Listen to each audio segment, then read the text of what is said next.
ভাই আমি লিটারালি একটা জায়গা দিয়ে এলাম অ্যান্ড আমি ফেরার টাইমে রঘু ডাকাতের টিজারটা দেখলাম। আমি আর ওয়েট করতে পারিনি এটা নিয়ে কিছু বলার জন্য, বিকজ আমি জাস্ট এসছি অ্যান্ড কোথায় গেছিলাম অ্যান্ড অল সেটা আমি অফকোর্স আমার সোশ্যাল মিডিয়াতে শেয়ার করে দেবো। বাট সবার আগে কথা হবে রঘু ডাকাতের টিজার নিয়ে।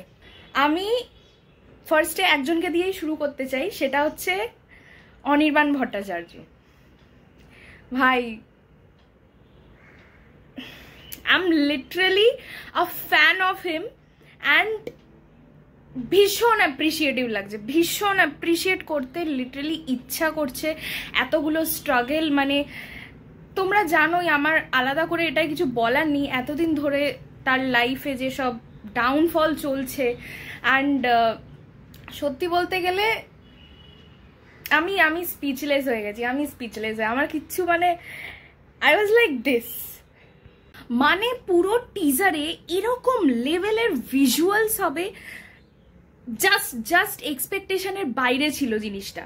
এবার যদি কথা বলি আমি দেবকে নিয়ে, মেগা স্টার দেব, মানে মেগা স্টার যে ওয়ার্ডটা ওটা ওকে স্যুট করে অ্যান্ড ও প্রুভ করে দেখিয়ে দিয়েছে। দেবের ওই একটা শট আছে তোমরা দেখবে, খাড়াটা নিয়ে জাস্ট ওর বুকে মারছে, মানে ইনসেন। ইদিকা পল, সোহিনী সরকার দুজনকেও হেভি লাগছে দেখতে। ওই যে একটা জিনিস আছে না, এবার রঘুর থাবা পড়বে, ভাই আমার লিটারালি বাড়ি ফিরতে ফিরতে এরকম ধরনেরই রিয়াকশন ছিল টিজার দেখতে দেখতে।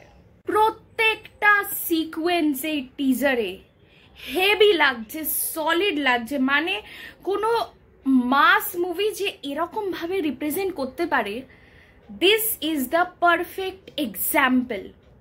অ্যান্ড সবার লাস্টে যে দিস পূজা বলে যে ফ্রেমটা আসছে, যে শটটা আমরা দেখতে পাচ্ছি, এক্সপেক্টই করিনি এরম ভাবে আসবে।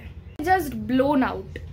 ভাই অনির্বাণ ভট্টাচার্যর যেই গেট আপ, যেই ট্রান্সফরমেশন আর সামনাসামনি যেই টক্করটা হবে না ভাই,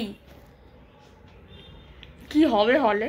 সবচেয়ে ইম্পর্টেন্ট কথা, একটা ক্যারেক্টারের যখন ফিজিক্যাল ট্রান্সফরমেশনটা দেখানো হয় সেটা যে কতটা ইম্পর্টেন্ট তোমরা বুঝতে পারবে।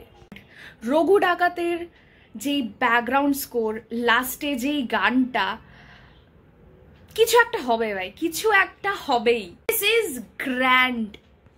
ওদের টিমের থেকে যে প্রমিসটা করা হয়েছিল যে এই রঘু ডাকাত গ্র্যান্ড ভাবে হবে, হচ্ছে ভাই, ওরা প্রুভ করে দিয়েছে।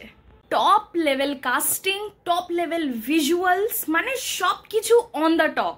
ভাই 2025-এর পুজোর ফেভারিট মাস ব্লকবাস্টার যাই বলো, পুজোতে ব্লকবাস্টার মুভি মানে এইটা। দেব ভার্সেস অনির্বাণ কি হবে।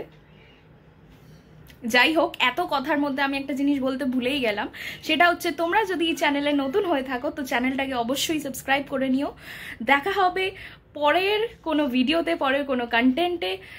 টিজারটা কিরকম লাগলো তোমাদের জানিও, এই ভিডিওটাও তোমাদের কিরকম লাগলো সেটাও জানিও। Till then stay tuned.